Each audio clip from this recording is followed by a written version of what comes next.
Pasal 18, Obadya pegawai Ahab bertemu dengan Elia. Dan sesudah beberapa lama datanglah firman Tuhan kepada Elia dalam tahun yang ketiga. Pergilah, perlihatkanlah dirimu kepada Ahab, sebab aku hendak memberi hujan ke atas muka bumi. Lalu pergilah Elia memperlihatkan diri kepada Ahab.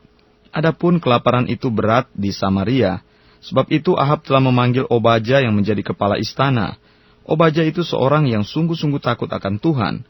Karena pada waktu Isabel melenyapkan nabi-nabi Tuhan, Obadya mengambil 100 orang nabi, lalu menyembunyikan mereka 50 sekelompok dalam gua dan mengurus makanan dan minuman mereka.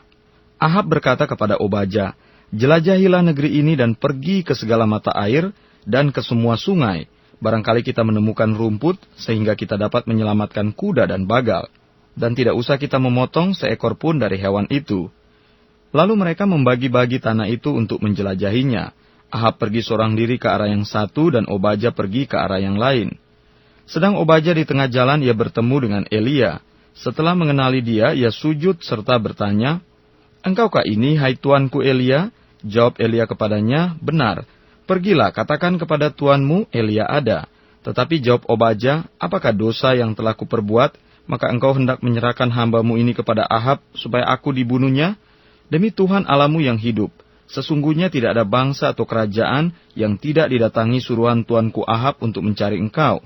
Dan apabila orang berkata, ia tidak ada, maka ia menyuruh kerajaan atau bangsa itu bersumpah bahwa engkau tidak ditemukan di sana. Dan sekarang engkau berkata, pergilah, katakan kepada tuanmu, Elia ada. Mungkin terjadi apabila aku sudah pergi daripadamu, roh Tuhan mengangkat engkau ke tempat yang tidak kuketahui.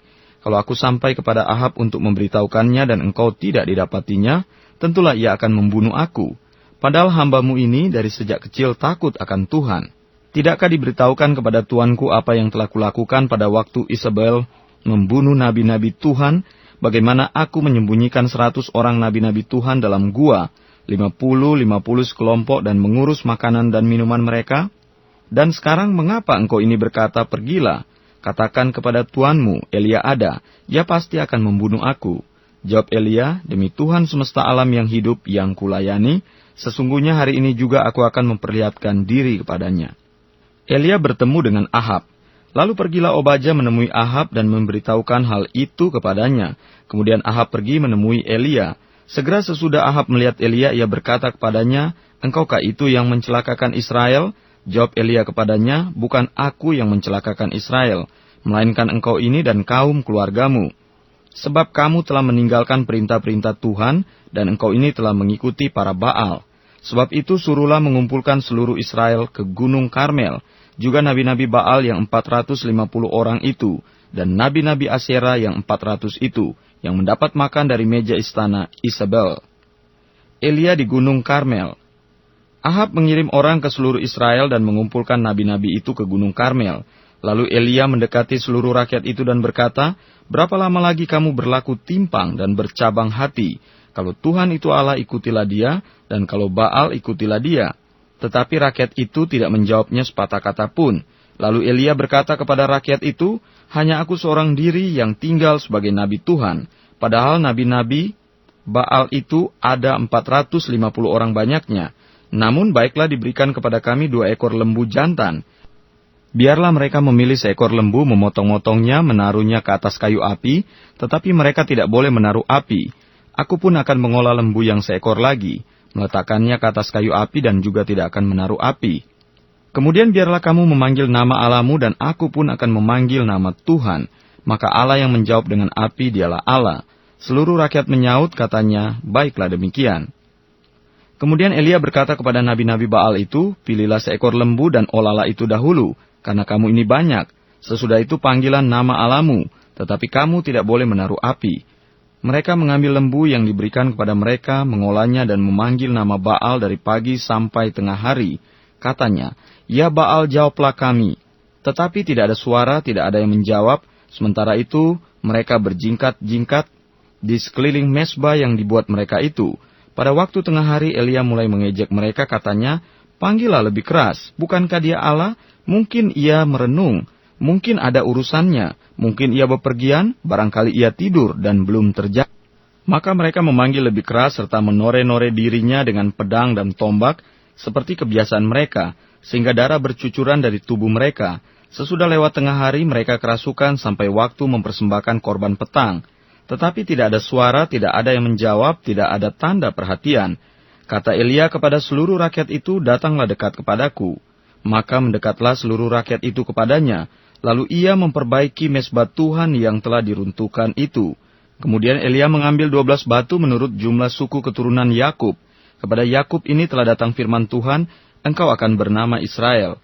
Ia mendirikan batu-batu itu menjadi mezbah demi nama Tuhan dan membuat suatu parit sekeliling mezbah itu yang dapat memuat 2 sukat benih. Ia menyusun kayu api, memotong lembu itu dan menaruh potongan-potongannya di atas kayu api itu. Sesudah itu ia berkata, penuhilah 4 buyung dengan air dan tuangkan ke atas korban bakaran dan ke atas kayu api itu. Kemudian katanya, buatlah begitu untuk kedua kalinya, dan mereka berbuat begitu untuk kedua kalinya. Kemudian katanya, buatlah begitu untuk ketiga kalinya, dan mereka berbuat begitu untuk ketiga kalinya, sehingga air mengalir sekeliling mezbah itu, bahkan parit itu pun penuh dengan air. Kemudian pada waktu mempersembahkan korban petang, tampillah Nabi Elia dan berkata, ya Tuhan Allah Abraham, Ishak dan Israel, pada hari ini biarlah diketahui orang bahwa engkaulah Allah di tengah-tengah Israel dan bahwa aku ini hambamu dan bahwa atas firman-Mu lah aku melakukan segala perkara ini. Jawablah aku ya Tuhan, jawablah aku, supaya bangsa ini mengetahui bahwa engkaulah Allah ya Tuhan dan engkaulah yang membuat hati mereka tobat kembali. Lalu turunlah api Tuhan menyambar habis korban bakaran, kayu api, batu dan tanah itu, bahkan air yang dalam parit itu habis dijilatnya. Ketika seluruh rakyat melihat kejadian itu, sujudlah mereka serta berkata, Tuhan dialah Allah, Tuhan dialah Allah. Kata Elia kepada mereka, tangkaplah nabi-nabi Baal itu, seorang pun dari mereka tidak boleh luput. Setelah ditangkap, Elia membawa mereka ke sungai Kison dan menyembelih mereka di sana. Kemudian berkatalah Elia kepada Ahab, pergilah, makanlah dan minumlah, sebab bunyi derau hujan sudah kedengaran. Lalu Ahab pergi untuk makan dan minum. Tetapi Elia naik ke puncak gunung Karmel, lalu ia membungkuk ke tanah dengan mukanya di antara kedua lututnya. Setelah itu ia berkata kepada bujangnya, naiklah ke atas, lihatlah ke arah laut. Bujang itu naik ke atas, ia melihat dan berkata, tidak ada apa-apa. Kata Elia, pergilah sekali lagi, demikianlah sampai 7 kali. Pada ke-7 kalinya berkatalah bujang itu, wah, awan kecil sebesar telapak tangan timbul dari laut. Lalu kata Elia, pergilah, katakan kepada Ahab, pasang keretamu dan turunlah, jangan sampai engkau terhalang oleh hujan. Maka dalam sekejap mata langit menjadi kelam oleh awan badai, lalu turunlah hujan yang lebat. Ahab naik kereta lalu pergi ke Yisril. Tetapi kuasa Tuhan berlaku atas Elia, ia mengikat pinggangnya dan berlari mendahului Ahab sampai ke jalan yang menuju Yisril.